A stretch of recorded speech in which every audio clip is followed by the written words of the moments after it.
The Delphi Murders, Voices on the Bridge. A walk across the Monon High Bridge. It was supposed to be a normal day, February 13th, 2017. A crisp winter afternoon in Delphi, Indiana. Two 8th grade girls, Abby Williams and Libby German, had the day off school. They decided to go for a walk, to breathe in the air, to take pictures, to be kids. They headed to the Monon High Bridge, an old, elevated railway track abandoned long ago, the kind of place teenagers go to explore, to be free. At 2:07 p.m., Libby opened her phone's video app. She started filming. What she captured would shake the town of Delphi and the entire nation to its core. The footage was brief, but unforgettable. A man walking toward them, hands in pockets, head down, jeans, a navy jacket, and then his voice. "Guys, down the hill." That would be the last time anyone saw Abby or Libby alive. By the next day, their bodies would be found not far from the bridge. No one could understand how it happened, or why. And despite having a photo, and audio, and a community begging for answers, the killer vanished. This is the story of the Delphi Murders, and the mystery of the man on the bridge. A small town in shock. Delphi, Indiana. Population just under 3,000.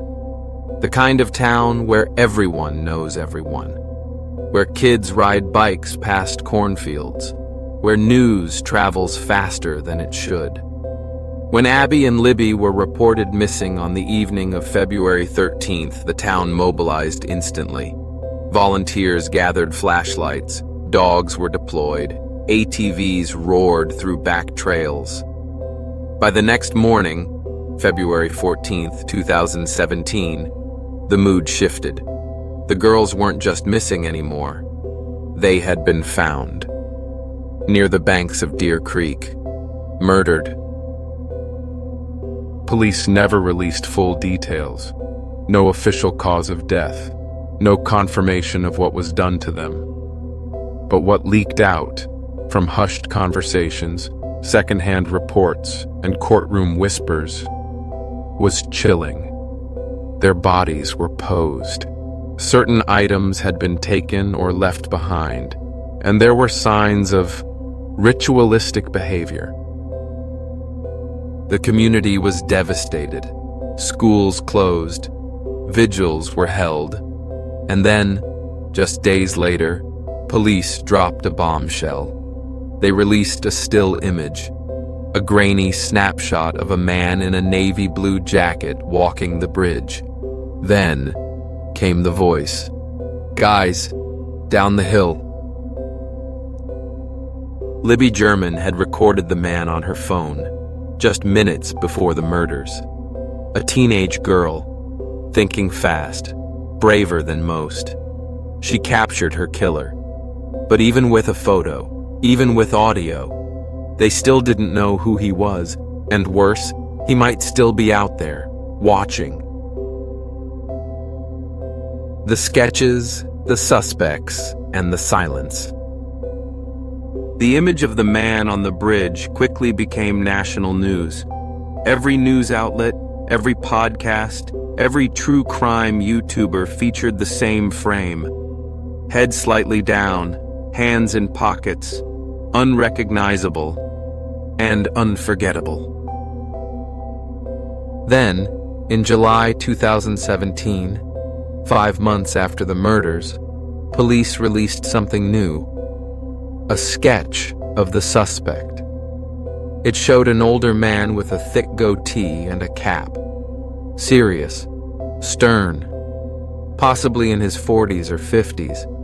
But 2 years later, in 2019, they did something strange. They released another sketch, but this time it was completely different. This version, a clean-shaven man, much younger, soft features, early 20s, maybe 30s. Both sketches were meant to depict the same person, and the message to the public was clear, though unsettling. The killer may look nothing like you expected. Why the change? Police never explained. They said they had a new direction, that the first sketch had been based on one witness account. But this new one, this was their focus now. The public grew restless. Some began to doubt the investigation. Others turned into amateur sleuths, analyzing every pause in the killer's voice, every blur in the photo, every online lead. Then came the suspects. Dozens were interviewed. Names floated in forums. People pointed fingers, even at grieving family members. But there were no arrests, no charges. No one could say for sure who the man on the bridge really was. And slowly, silence returned to Delphi. The bridges still stood. The trails reopened. But the shadow never left. The town was waiting. The families were waiting. The killer, it seemed, was waiting too. The crime scene that spoke in code. For years, investigators refused to release the details of the crime scene. And that silence only made the speculation grow louder. But behind the curtain, there were whispers. From court documents, from leaked sources, from people close to the case. What they described was bizarre. The girls' bodies had been moved, staged in a deliberate, unnatural way. Certain items were positioned around them, possibly symbols. Rumors spoke of a smiley face drawn near the scene, of sticks arranged in patterns, of an object placed between the girls, almost like a shrine. Some claimed there were runes, others, a signature left in red. Nothing confirmed, but the imagery stuck. And then, in a 2022 court filing, something else slipped out. The suspect, when finally arrested, had articles related to the case hidden behind a secret compartment in his home. He had drawings, maps, even cryptic writings referencing the Monon Bridge. And one of the most chilling clues? A bullet found between the victims, matched to a gun he owned. But there was no sign it had been fired. It had simply been placed there. A message? A ritual? Or just a man obsessed with control? Whatever happened in those woods, it wasn't random. It was deliberate, personal, symbolic. And it had taken years to bring anyone into custody. The arrest of Richard Allen. October 28th, 2022. More than 5 years after Abby and Libby were murdered. The silence finally cracked. Authorities announced the arrest of Richard Matthew Allen, a 50-year-old pharmacy technician from Delphi. He wasn't an outsider. He wasn't a drifter. He had lived in the same small town for over 15 years, worked at the local CVS, printed photos for the victims' families. He was hiding in plain sight. When investigators searched Allen's home, they found disturbing items. A Sig Sauer .40 caliber pistol, matching the unfired bullet found between the girls. dark clothing similar to the bridge video, personal writings, a hidden compartment containing articles, notes, and evidence about the case.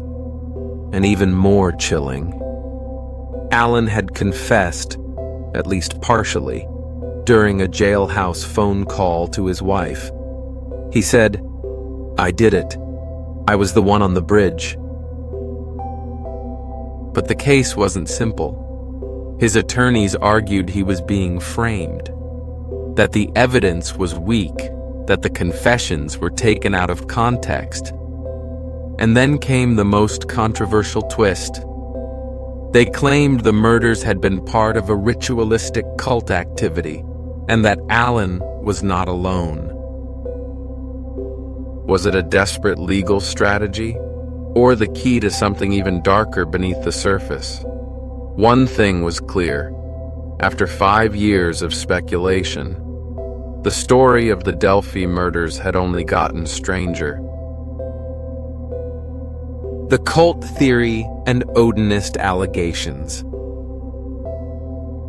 Just when it seemed like the Delphi case was heading toward a standard trial, everything changed. In September 2023, Richard Allen's defense team made a stunning claim. This was a ritualistic killing, tied to a group of Odinist white supremacists operating in the area. Odinism, an extremist, pagan belief system rooted in Norse mythology, usually fringe, sometimes violent. In rare circles, it blends ideology, racism, and ritual. The defense argued that symbols found at the crime scene matched Odinist iconography, that the staging of the girls' bodies, and even the bullet placement, had religious meaning. They pointed to alleged local ties. Individuals with known Odinist affiliations, symbols carved into trees, ritual arrangements of sticks and leaves. They even referenced a signature left in red paint or blood. But prosecutors pushed back, hard. They called it a fantastical theory, one designed to confuse jurors and distract from Allen's confessions. The truth? No one outside the sealed courtrooms knows for sure. The documents were heavily redacted. The evidence, both physical and circumstantial, remains under tight control. But the public, they latched on. The idea of a secret society, of ritual murder, of something much darker lurking beneath a quiet town. It wasn't just true crime anymore. It was conspiracy. It was mythology. It was horror. And suddenly, Delphi didn't just have a suspect. It had a legend. Trial delays, leaks, and chaos in court. The road to trial for Richard Allen was anything but smooth. His attorneys filed motions, then filed more. They claimed evidence was being withheld, that Allen's mental state was deteriorating, that conditions in jail were cruel and inhumane. Photos of him surfaced, gaunt, pale, eyes vacant. He'd lost weight. He'd stopped speaking. From the moment he was arrested, the case seemed to spiral into chaos.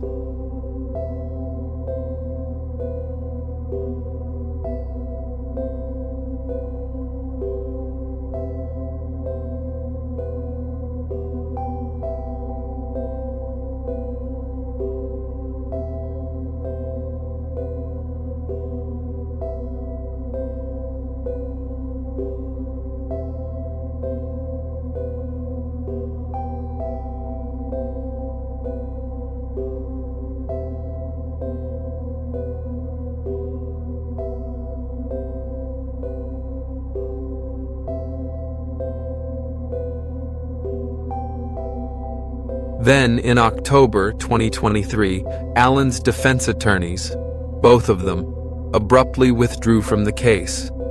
The court was thrown into disarray, the trial date postponed indefinitely. No one could say when, or even if, a jury would ever hear the full story. And in the background, Delphi remained quiet. A town haunted not just by what had happened, but by what still might come out. The mystery isn't over.